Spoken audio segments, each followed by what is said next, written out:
Je courus aussitôt à la porte qu'elle avoit laissée entr'ouverte. Et à la faveur du clair de la lune, je la suivis jusqu'à ce que je la vis entrer dans un cimetière qui est toi, voisin de notre maison. Alors je gagnai le bout d'un mur qui se termoie au cimetière. Et après m'être précautionné pour ne pas être vu, j'aperçus Amine avec une goule. Votre majesté n'ignore pas que les goules de l'un et de l'autre sexe sont des démons errants dans les campagnes.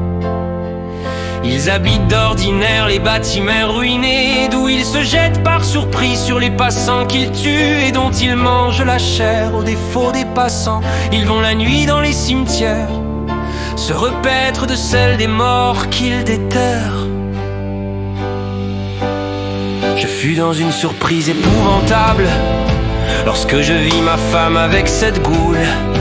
Elle déterrèrent un mort qu'on avoit enterré le même jour, et la goule en coupa des morceaux de chair à plusieurs reprises, qu'elles mangèrent qu'ensemble, assises sur le bord de la fosse.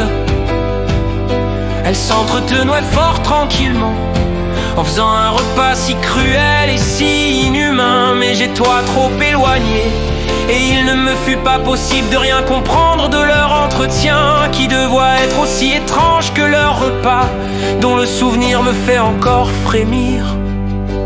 Quand elles eurent fini cet horrible repas, elles jetèrent le reste du cadavre dans la fosse, qu'elles remplirent de la terre qu'elles en avoient ôtée. Je les laissai faire et je regagnai en diligence notre maison. En entrant, je laissai la porte de la rue entr'ouverte comme je l'avois trouvée. Et après être rentré dans ma chambre, je me recouchai et je fis semblant de dormir.